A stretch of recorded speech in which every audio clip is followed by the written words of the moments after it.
All right. Well, this has been a long time coming, Lou. I'm sitting down here with Lou from Lumber.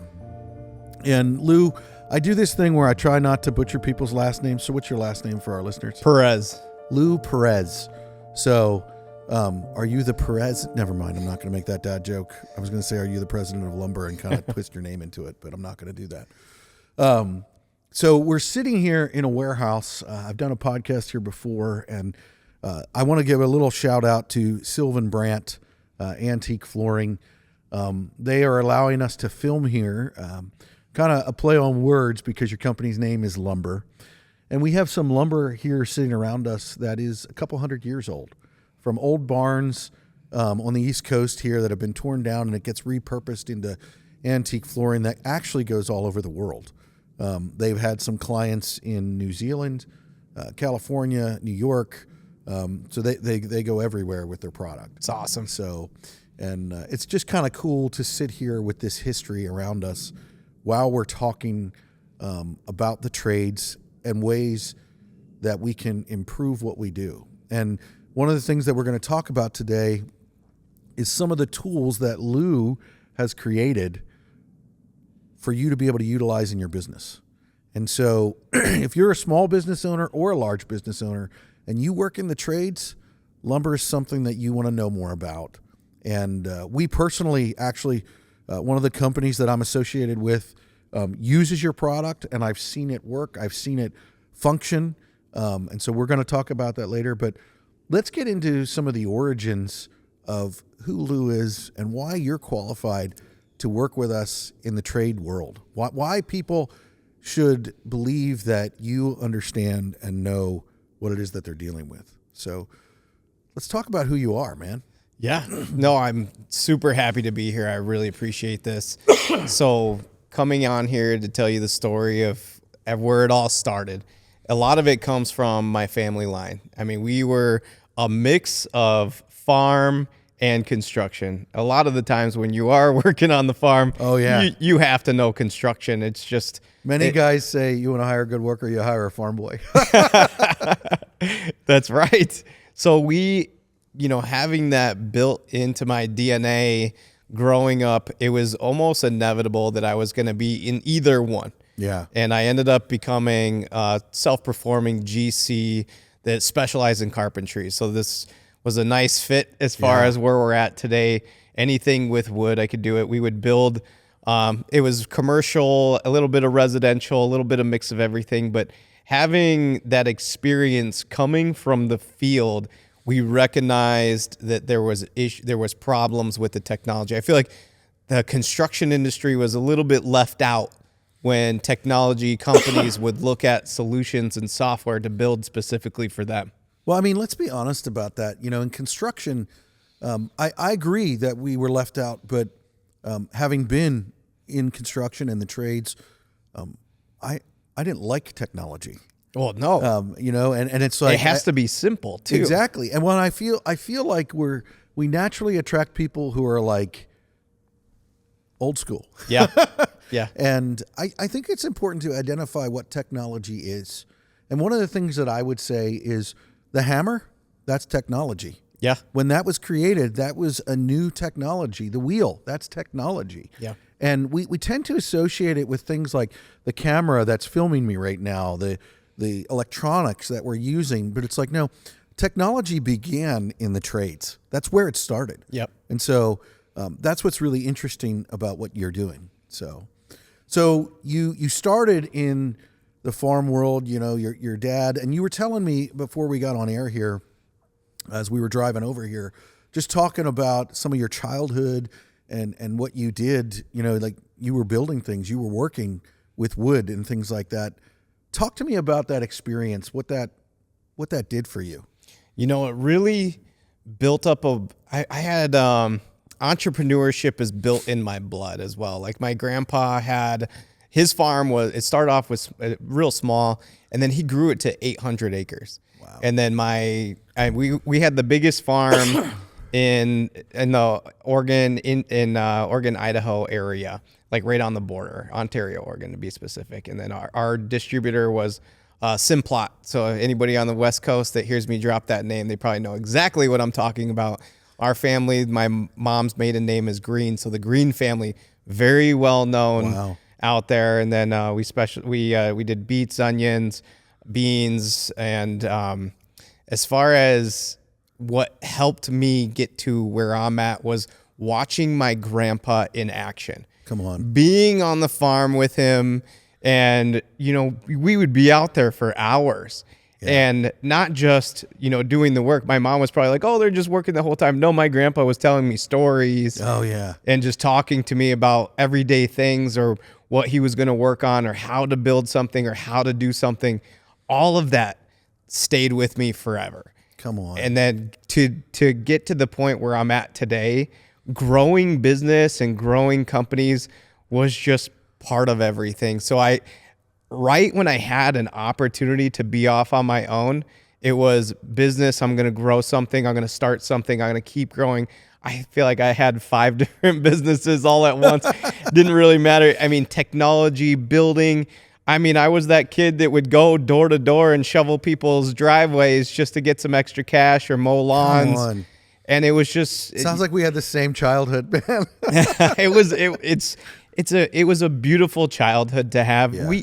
And to be honest with you, we didn't really grow up with that much technology in our hands. Yeah. It was a different time. It was a different era. I feel like we started learning more about the electronic technology in our 20s. And before that, we were figuring out, how can we build? What can we do? How can we make money? And you're just trying to, put yourself in situations that are going to help yourself grow and adapt to the everyday culture that's out there today.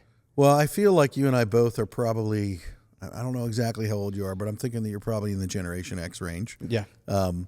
And the reality is we grew up, we were talking earlier and you were talking about skateboarding and whatnot. And I said this to you, and I'm all about being honest. So he was a skateboarder. I was a poser. I had the right board, and I had the right trucks and the right wheels, but I could stand on the board and not fall off, and that was pretty much it. But like you got into skateboarding, and you were, doing that, and I remember those times. I feel like I had a Norman Rockwell childhood, and it's like the reality is there wasn't a lot of technology. You probably being in that Generation X when you first started driving, there weren't GPSs in your car. No. I think the most that you could get was MapQuest, and you still had to print it out. I remember that. Print it out, flip the page. Yeah. Oh my gosh. I mean, otherwise you're dealing with maps. That was just the norm. I feel like my kids would probably have a heart attack trying to figure out how to navigate the streets right now. That sounds like a great idea. I should buy an atlas, take my kids somewhere and leave them there and be like, hey, Dad's going to get an Uber. You give me your phone and use this map to get home. Oh my gosh. That probably sounds like child abuse to some people. So I'm not going to do that. Maybe. But so, yeah, we didn't have a lot of technology, which is really funny because you are a tech guy. Yeah. I mean, you are really into that, but I think what really helped get to where we're at today was because of that background. Like when I would go out to figure out, in the beginning, to be honest with you, I met with over 200 contractors. Yeah. Sat down with them, had conversations. What do you need? What are you looking for? I knew what we had problems with, but at the same time, no construction company is the same as the next. Boy, that's the truth. And that's the truth. Everybody deals with different things. So I took that time to unpack. I was basically R&D, lumber R&D. Hey, and sometimes I said that, hey, I'm doing research and development, and I just want to sit you down and ask you what you are dealing with, what pain points, and maybe there's a way that I can build a solution or help you in your, and you're going to help me build a solution to help advance my company and maybe even scale my company. Yeah, let's sit down and figure it out and talk. We ended up getting dozens of design partners that helped us design the product so we can actually confidently say that the app and everything that you see that we have was built by the construction industry. Come on. Well, having been involved in some of the back office things with the companies that I work with and seeing it, I know that there's an understanding of what our industries are dealing with. Before we get into that, your team told me this, and because of where I grew up, I think it's important, we're not name droppers, but we're going to name drop. So you went from skateboarding, just a little bit more of a history about Lou and who he is. You did some things and maybe rubbed shoulders with some people and competed. Like, you weren't just a skateboarder. I really want to get into that. So where did you go from skateboarding, It was a mix of things, right? So I was doing video production at the same time as skateboarding because I had to send in my sponsor me videos, and any skateboarder of our time can remember those VHS tapes that were just sent out. You would mail them out, and then you would hope you would get sponsors. And that went the same for snowboarding. So I would snowboard, my friends would film, we would edit the videos and make really cool videos. I ended up picking some big sponsors like Pacific Somewhere, Cholula hot sauce. Cholula, I would show up to events and then throw out the Cholula hot sauce bottles. That was That was back in the day too, when not a lot of people knew about Cholula hot sauce. It was like just starting. So, and then of course we had many other different sponsors. Of course, board sponsors. I think I remember there was I forgot the name of the company. It was a Canadian snowboard company. They were just starting. Can we send you out snowboards and you ride our snowboards for you? So it worked out really well. And to be clear, this is before influencers were online. Yes. This was pre-YouTube. Yes. There was no Facebook, I mean, every marketing thing. MySpace, maybe. Actually, MySpace was there, yes. MySpace was actually pretty cool. They should bring that back. I liked how you could put your music that you like and your friends, and everybody knew who was your favorite friend. The kids that listen to this are probably like, what are you talking about? So, but yeah, getting into snowboarding, I dropped everything, moved out west to compete. And I was doing mix of jobs at the same time because sponsors will only pay for so much. Yeah. And we're making videos. You have to be a production specialist to send out these videos because they want to know what work are you doing. Winning championships and can only take you so far. Yeah. How are you getting our brand recognition and whatnot? So it taught me a lot about marketing. This is all self-taught. Yeah. It taught me about marketing. How do you grow a business? How do you grow your own brand? How do you build up yourself? And, I took all that. And of course I was serving tables at Chili's and stuff at night. Oh, and yeah. Didn't matter. I was working odd jobs here and there.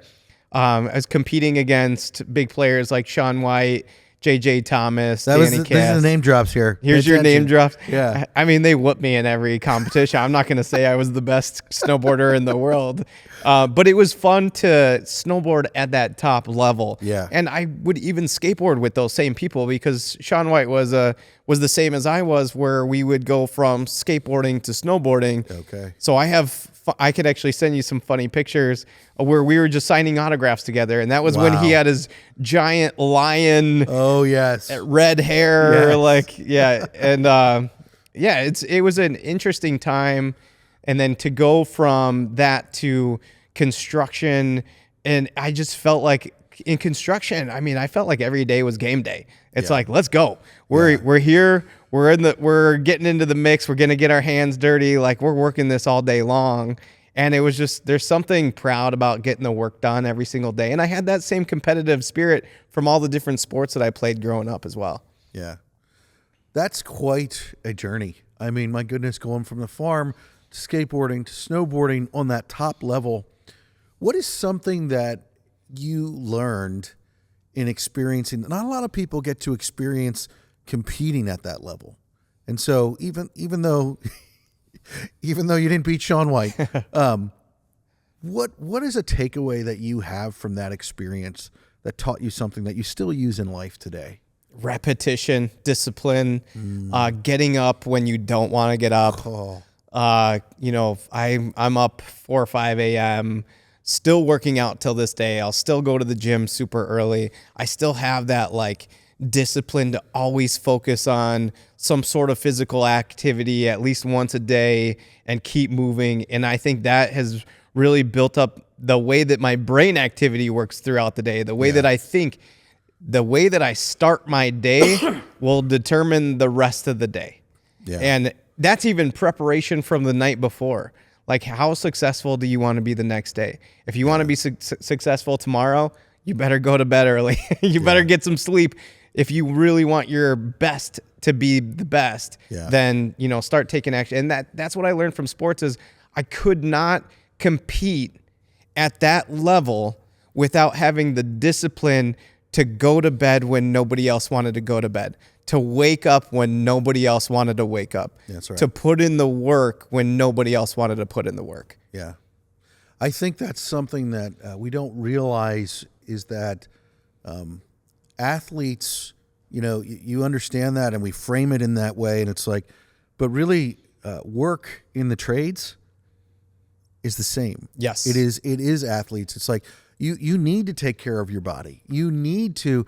One of the things when I was, managing more labor in the workforce, was telling young guys, hey, you can't stay up till midnight and get up at 5 and go work a 10-hour shift. Yeah. You know, doesn't work. You can't, you actually have to go to bed. And some of the guys that got it and were successful literally started to go into bed at like 8 or 9 o'clock at night. Yeah. That's the way it had to be done. Yeah. And you have to have that consistency. And the reality is you're competing for the rest of your life in the trades. And so I think that's a really good point that you make. I love that you still do it.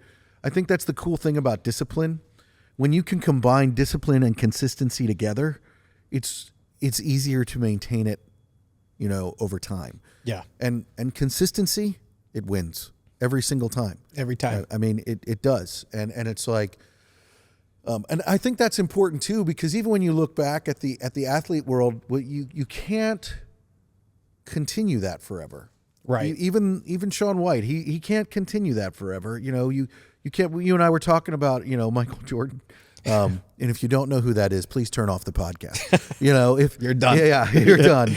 But we were talking about Michael Jordan, and it's like the consistency, what it takes to win, the work that is involved there, and that is life. That is what we need to be about. That's what we need to go after. And so that's a really cool story. I don't have any. Let's see if I could name drop some things. So I know Lou Perez. Just want you guys to know that. So there's my name dropping. So I typically ask this question of everybody that steps up to the line and joins me on the podcast. What is a tool or a piece of gear that Lou can't live without? Something that you need every day. Well, definitely right now it's my phone.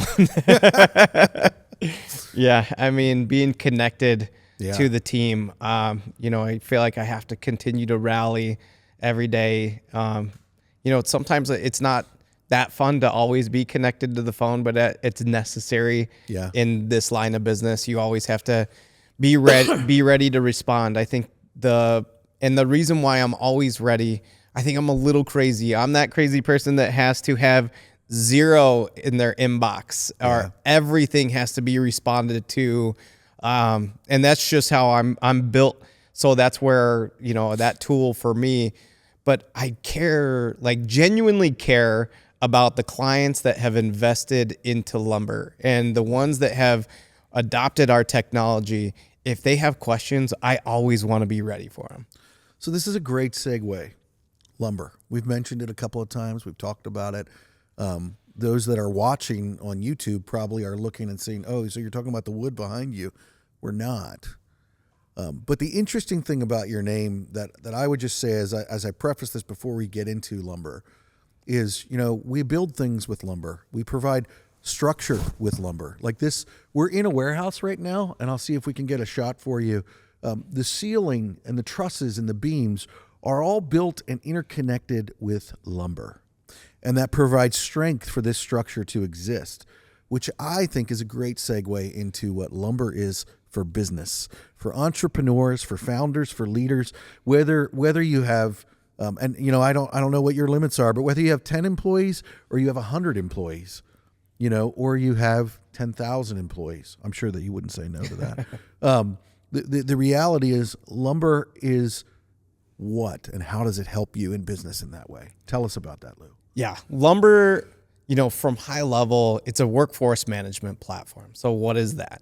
There's many different modalities under that umbrella, like payroll, time tracking, schedule and dispatch, HR, applicant tracking system, an onboarding system when you're bringing in new hires, and then a benefits administration platform. So it's almost like it's a full HCM, human capital management, built within the product. Now, what makes it really different is we've acquired a company called BuilderFacts to help automate the onboarding process on the HR side. We've acquired an AI team to build out different AI capabilities within the product. And it's not like the AI that is all over the news. Yeah. It's, that's kind of, I think people kind of get annoyed to hear AI now, AI, everything. But listen, the AI that's built into this product is more about covering your compliance. Come on. So 100% compliance, where it's protecting the company from audits and fines, and the important piece where it's covering you where you need coverage. Yeah. So it's not like hey, chatbot, how do I do this? It's more, hey, contractor, these are the proper calculations for prevailing wage and certified payroll so that you don't get audited. Yeah. So it's a very important AI that's built into the product, and we've built it in a way that's going to actually benefit all the contractors.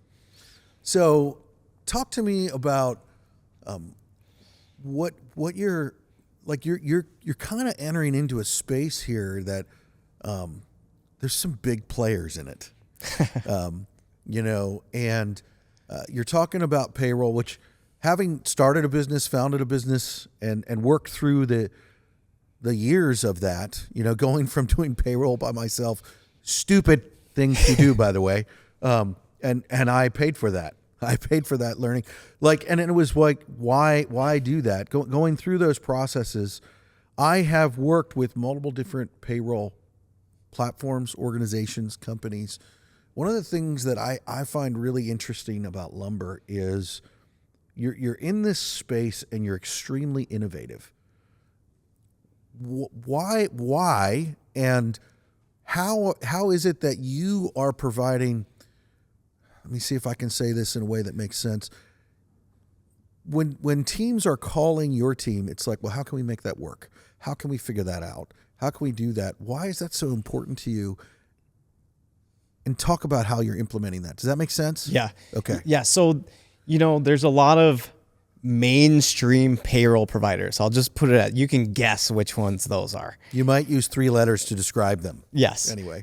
It's like, and then when you introduce construction Yes. to mainstream payroll providers, it's like trying to put a square peg in a round hole. Oh, it does not work. Yeah. And there's issues, there's problems, there's customer service, communication. The product isn't doing what you want it to do. Cost codes are important. This is Lumber is project-based software. We are for the contractors, the way that it's built.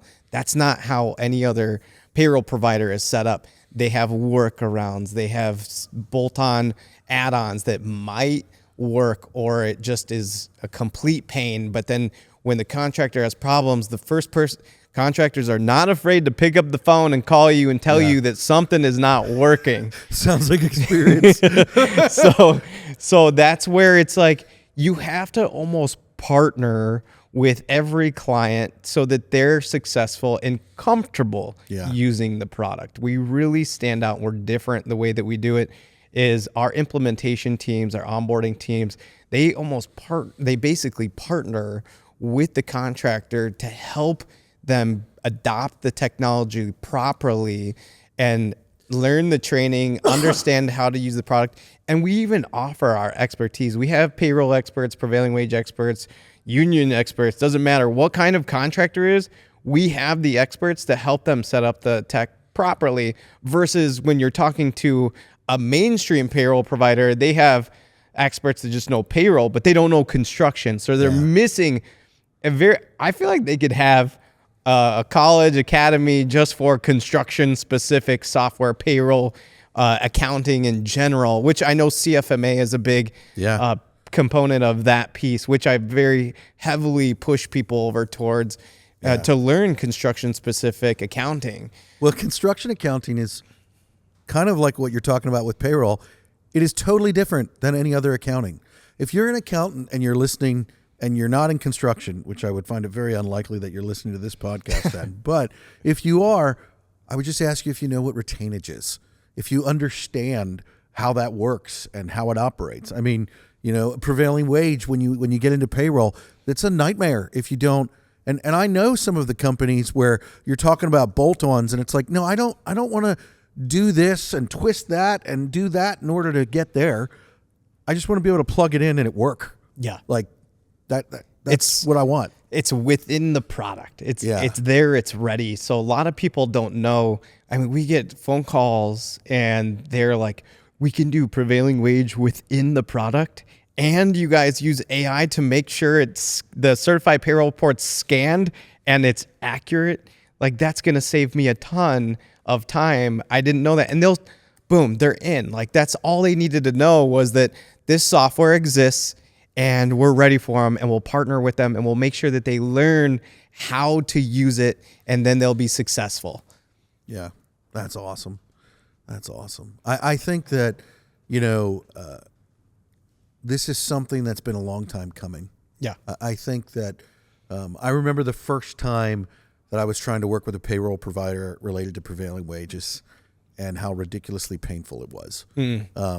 Because the bolt-on didn't even communicate to the employee properly the way that his wages were being allocated. We had to issue extra stuff in order to communicate that. And so, and the other thing is with what you're doing, it's like I feel like lumber is the new hammer. It is the it is the new technological piece that is taking us to that next level, that next place. So you're doing a lot. Like we were talking earlier, and you were telling me that you're afflicted with a disease called entrepreneurial founder syndrome. The curse. Yeah, where you're doing a lot of everything, which I can relate with that. I don't know if there's a cure or not, but I don't think so. We're stuck. It's a real thing. So our wives are leveling us out. They're bringing us back to earth. They are not allowed to be on the podcast. We get our wives sitting here. That would be an interesting conversation, one that we would not record and publish for sure. So you're doing a lot of other things, and you're connected with ABC, and you're doing some stuff there. We were talking earlier this year. I remember I was in Indiana. We were talking about your conference that was going to be going on in Chicago. You're doing these conferences. Tell me about what they are, like, and what they're called, so that people can find them and know what they're talking about. Yeah, the Construction Owner Summits. And if you're into construction and you just want to network or be part of that industry even tighter, so it's co-summit.com is where all the information's listed at. But we're going around the country in different cities and then bringing contractors together so that they can not only network, but learn about the important topics in construction, and then also meet students that are interested into coming into construction. So we're trying to, we know that one of the top topics of construction is the labor shortage. Yes. We know the popular statistic out there, which is 40% of the workforce is going to retire by 2030, and a third of that could be potentially this year. Yeah, so that's not that far away. No, it's here today. So what are we doing different? So lumber is investing into pushing students into construction. We want to be a solution. I mean, we built a free application. We acquired it, but we're building it up even stronger. Just so the field workers, the students, and even if they're in, so I'll tell if there's students listening right now, go download Builder Facts. It's a free app. And if you are in a tech school or whatever, it doesn't matter. You can upload your credentials, OSHA 30, whatever you need to upload, and you can take those on the road with you so that contractors can onboard and hire you. They know what you're trained for, and it makes it super simple. You can build a resume and a journey of your entire career, and it's setting you up to move up in the construction industry right from today. So that's a free app. So that's part of this whole situation with Construction Owner Summits, where we are pushing students to come and visit. They can, of course, network with construction owners. Construction owners also send out their teams to meet. Supers will show up. Foremen will show up. They'll shake hands, like talk to them, like give them that feel. A lot of them just need to understand, what does that day-to-day look like? You kind of paint the picture for them. Show them some pictures of projects that you guys work on. Show them how proud you are of those projects. And ABC has been a great contributor to helping with the Construction Owner Summits, Associated Builders and Contractors of America, if somebody doesn't know what ABC is. Yeah. And these, these are merit shop contractors that will come out, and they're looking for that skilled talent so that they can set themselves up to be at more of a competitive edge when they're going out and bidding on jobs. They have the talent that they need to really stand out as a contractor. And then there's great providers out there that have sponsored these events, like Acumatica, which is now moving towards more of a construction specific ERP, Premier Construction software. And of course there's other ERPs out there that are involved, like NetSuite. Even NetSuite's moving towards construction. Trimble, of course, everybody knows Trimble. Sage is a big part of everything, and these people are starting to recognize that the Construction Owner Summits are very much needed. And even if they're not like the biggest events out there, a lot of people will, oh, what's the biggest events for construction? We need to go to that one.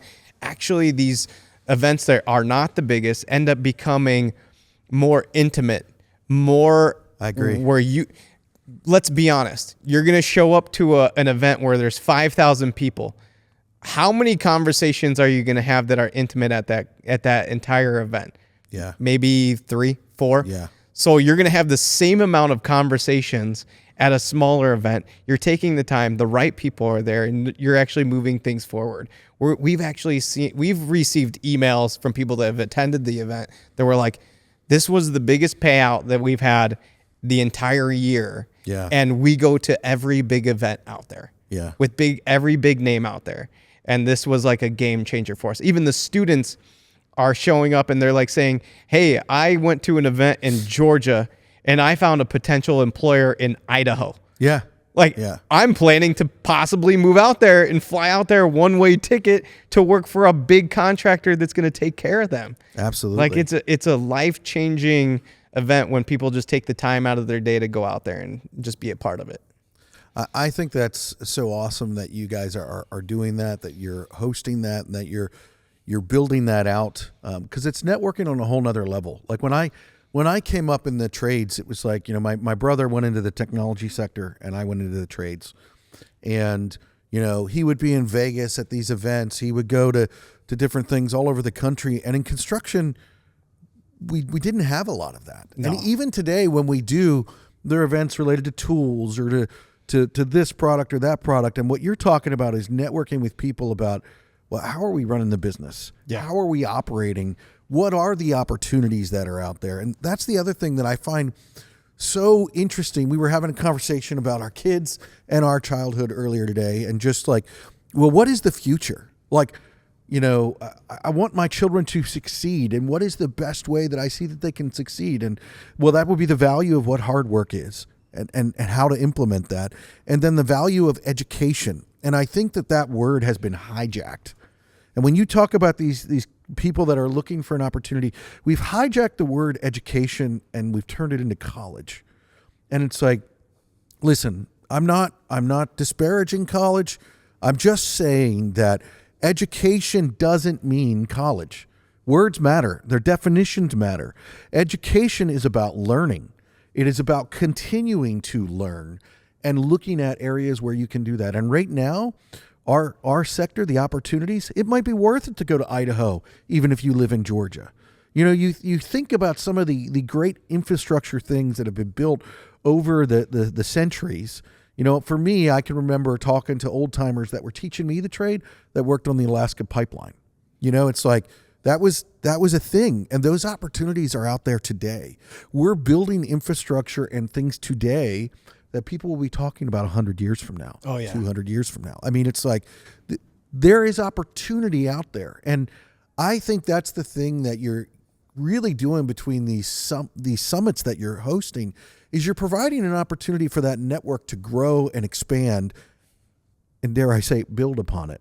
Yeah. And so, and I think when you talk about them not being as big, you go to a thing in Vegas and there are thousands of people there. Well, you're not going to get to rub shoulders with this guy over here. You're not going to, and when you have that more intimate gathering, it provides a better opportunity to be real with people. Oh, yeah. So, yeah, I love what you're doing. I think it's really cool. How are you doing with the cold? Like, I can't feel my fingertips anymore. No, my fingers are gone. Yeah. So, I mean, I didn't even ask you this when we started. Where do you hail from as far as your origins? So I am from Wisconsin. Okay, well then the cold should not be a problem for you. It's actually colder. We would not be able to probably sit outside this long without some gloves on. That's for sure. Oh my goodness. Yeah, we have. People are already ice fishing right now. So wow. So I live right off Silver Lake in Wisconsin, and it's a beautiful lake. And if anybody is an avid fisherman, let me know. I'm happy to take you out and go fishing. But yeah, we have a beautiful lake. I mean, you can fish all year round, and the ice fishing. I mean, people set up shacks out there all winter, and I feel like they live out there. Be careful. There's some people that listen to this podcast that will totally take you up on that. There's a guy by the name of Joe Lord. He's in the mining sector, and he's been on the podcast. If he hears this, he's going to be like, all right, I'm reaching out to Lou. We're going fishing. Hit me up. Yeah. And ironically, he's a Wisconsinite as well. We could do a podcast on the boat while we're fishing. I think that would be a lot of fun. Wow. Yeah, especially if the ice is there. Yeah. So. Well, not right now. I'm talking. He's talking when it's a little warmer. Yeah, for sure. So you're doing these conferences. You've created Lumber in this interest to provide people with the next hammer, the next piece of technology in the construction space. Yeah. And you're in a space where, you've done some pretty big things, Lou. Like you guys have been on the stock exchange. I saw your picture on the NASDAQ. Like, that's pretty sick. With the growth is insane right now. So many people need what we have. And I still feel like we're scratching the surface because not a lot of people know exactly who Lumber is or what exactly we do. And when they find out that, any contractor that's dealing with prevailing wage, it's a given that you should be using Lumber. Yeah. Like your payroll system should say Lumber if you're dealing with any prevailing wage. That's just for that piece. If you're just a contractor in general that doesn't have any complexities, it doesn't matter because our software is still project-based software. Yeah. You want to allocate cost codes to the projects that you're working on and actually track everything properly. If you're a union contractor, this is where it's even really cool with our AI that we have built in. We can actually parse the CBAs, the collective bargaining agreements, for anybody that doesn't know what a CBA is. These are rules that you need to follow for the union for any wages for the contractors, the field workers, and we can use AI to automatically apply the rules to the settings in payroll from the CBAs. It's done. Wow. We have a contractor that has over 500 unions that they work with. How are they going to apply the rules to payroll?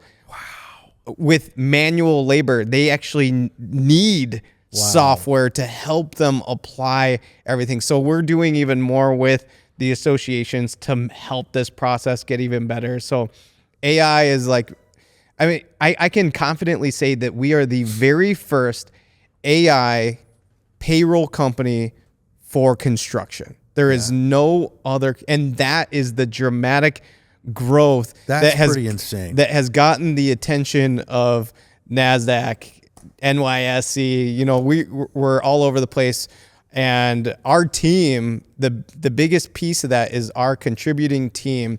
The other founders, I'm not the only founder. The other founders are absolutely crucial to our growth because we have our CEO Shrisha Ramdas, our head of product Oleg Pravdin, our head of engineering, our CTO, and other founders, Manish Kumar, and head of design, Greg Fast. So we we have a team. These guys have decades of experience.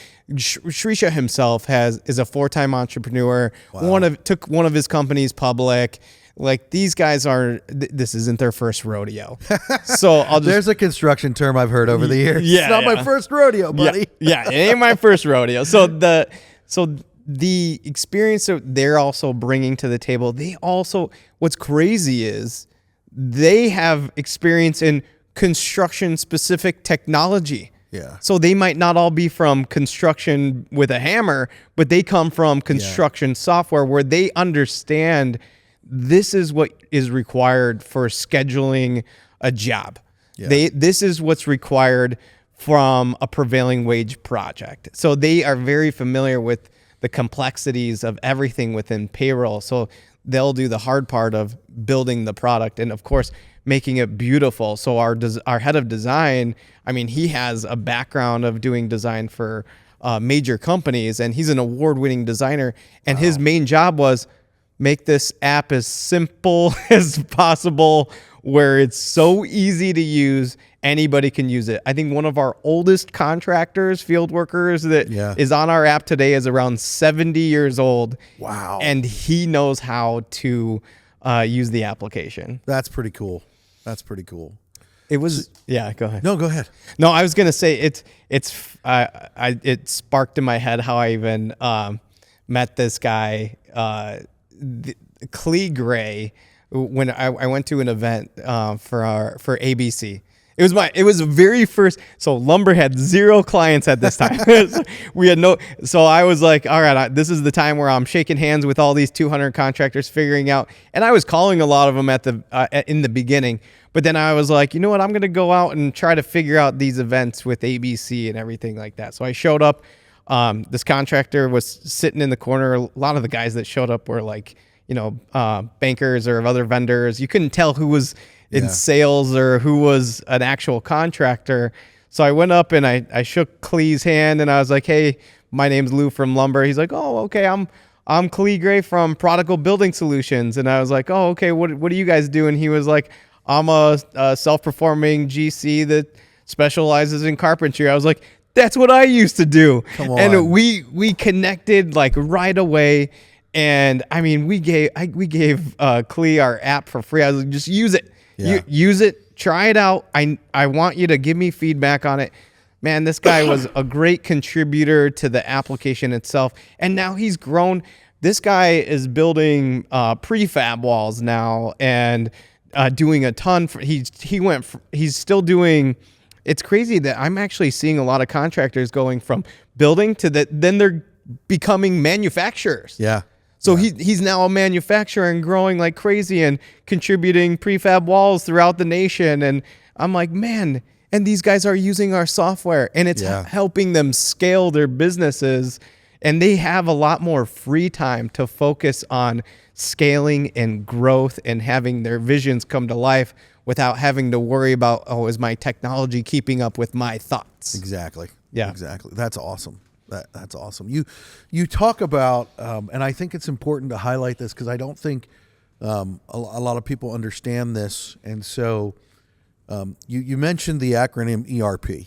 Oh, yeah. And I only, and I would say in the past 8 to 10 years realized and learned what ERP is, how we need to integrate that and whatnot. Talk a little bit about, for those who are listening that maybe don't know what that is, in the accounting world, specifically in construction. Yeah, and I feel like I have to always explain it in a different way.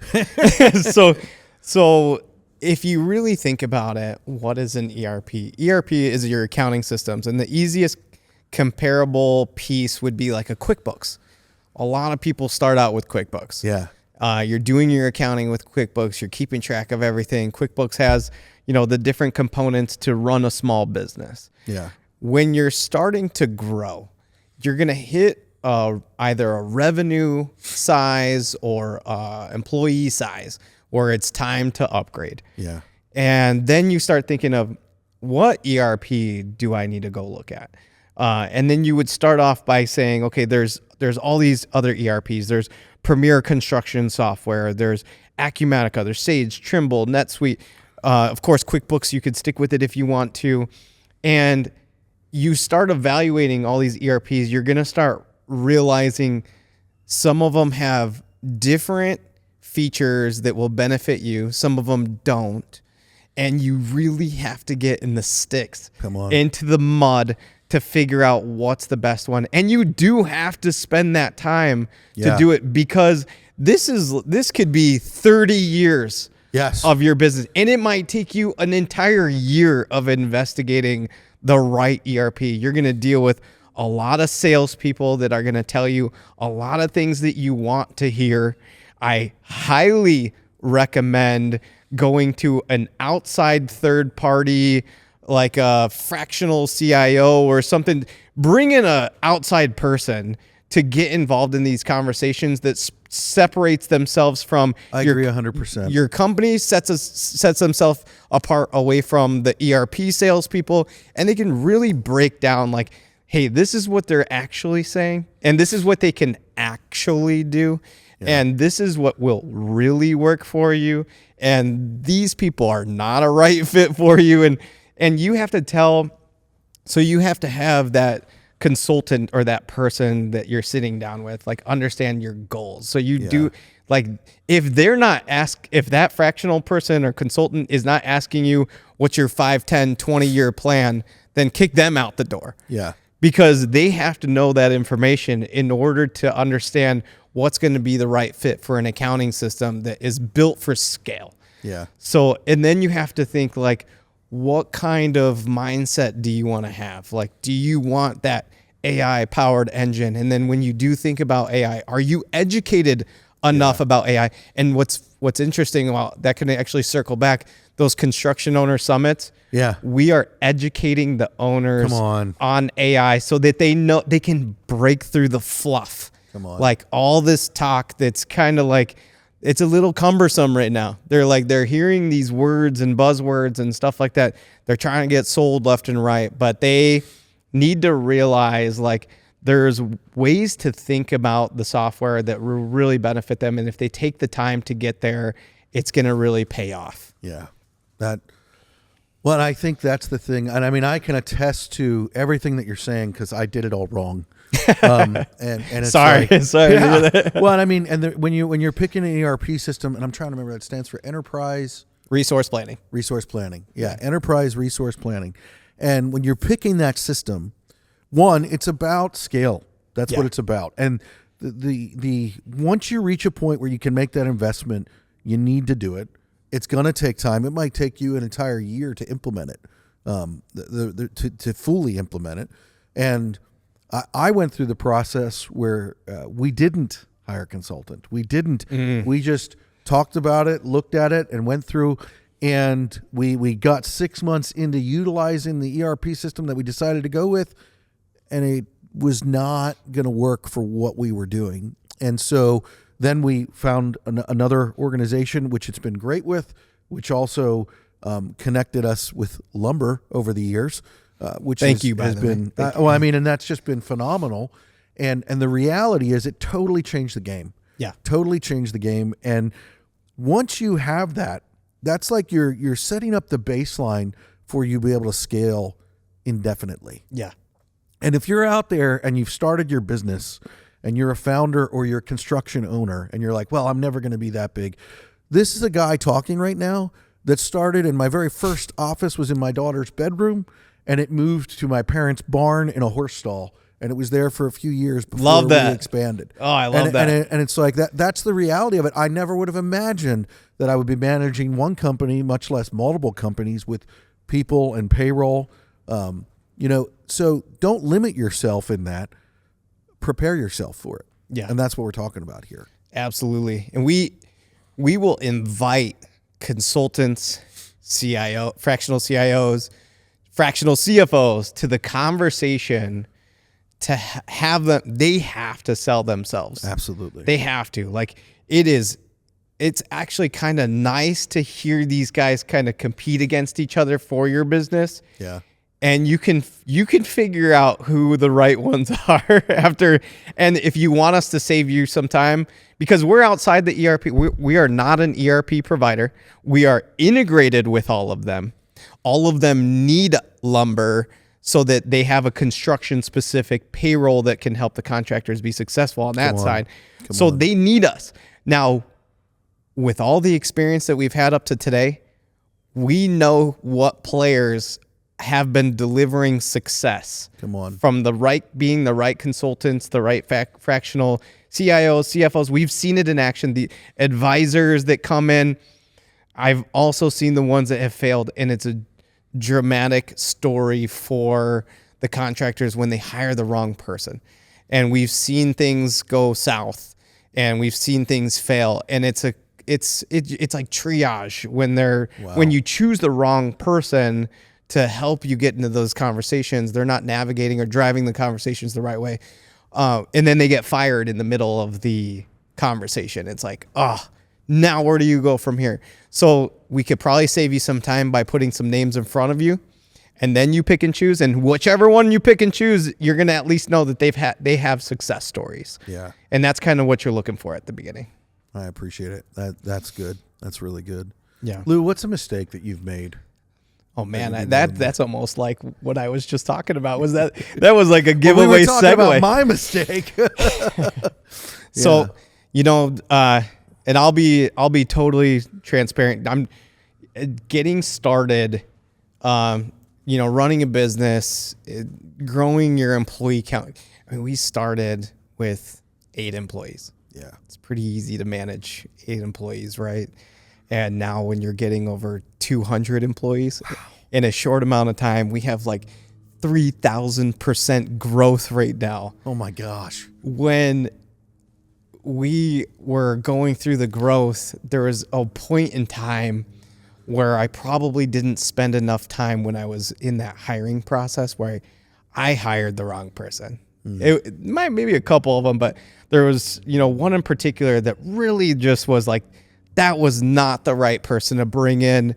And when they talk about like bad apple can spread throughout the culture and kind of mess up your culture, I got to see it firsthand. Yeah. And it was a tough situation because the mentors and advisors that I talk to are like, whenever you hire somebody better than you, more educated than you, that you can rely on, that are going to 10x yourself so that you can do more. Come on. And this person I thought was the right, I mean, you get told the right, the interview process, the resume, the credentials, I do this, I do that, I'll do this for you. Oh, okay. So it sounds really nice. And I don't think I took enough time to meet with that person, maybe in person, to kind of see it in action more up front. And then when they were in, and it was a disaster. I feel like every day was more stressful because I knew there was something going wrong. I had to check in with something. It was kind of holding me back. And I wasn't 10Xing at that point because that one employee was kind of like holding a lot. And then it would kind of mesh in with others and whatnot. So as soon as cut that out, it was like a relief. Wow. It was a total relief. Wow. And it got to the point where I realized, and that person let themselves go. Wow. So I realized that if you really bring in A players, which we do have A players, like all the people right now are A players, they will not put up with somebody that's slacking. Yeah. And it will drive that person that can't keep up out. Yeah. Drove them out completely on their own. And then I saw it. I was like, okay, that was obviously not a good fit for the others. Yeah. We're not going down that path again. So we put processes in place where I really learned I'm going to have more checks and balances, bringing in the right people. I mean, I did a really good job up until that person because the culture is amazing. Like I feel like lumber, we have a Slack channel. If anybody doesn't know what Slack is, it's a communication platform where you're talking to the team, you're telling them things. We have a sales team Slack channel. It's so much action and so much excitement. You can imagine, I mean, we're growing, right? We're growing really fast. How do you celebrate every win or every contractor that has chosen lumber? So we're very active on that channel, and we celebrate. We continue to push, and we continue to appreciate everybody and all the hard work that they're doing, and that's how we stay connected to everyone. What's really cool is, there's all these little texts. So we're a remote company. Right. Staying connected is very important to me because of our background. You know how important it is to have face-to-face conversations. Well, and Slack is essential for that. Slack, oh my goodness. Slack is, and then we adopted a technology that was a game changer. Nooks. It's called Nooks, and the Nooks software platform is a virtual office. Come on. Everybody can have their own office room or meeting room. You can go knock on their door when you need to come in. You can have you have a lobby. I swear, and it's these cool little bubbles, and you're like talking to each other, and then you go in the office. We have employees that will hang out with each other all day, work together, strategize together, and like our productivity as soon as we adopted that technology skyrocketed. Wow. It was like we're all hanging out in an office. We're all active on Slack. We are all fully connected all day long, working as like probably I feel like we are the Chicago Bulls of the 90s. Like we are, and it's funny, my team will push out like Michael Jordan gifts and like emoji or whatever, like all the fun stuff there's so much hype behind lumber that the culture that we've built is so much fun. We're all connected and we're just helping each other throughout the process. Well, and culture is everything. Are you the Dennis Rodman or the Michael Jordan? I'm MJ. Come on, man. We have a couple Dennis Rodmans. Oh my goodness gracious. That's awesome. Yeah. Well, Lou, I so appreciate what you're bringing to market.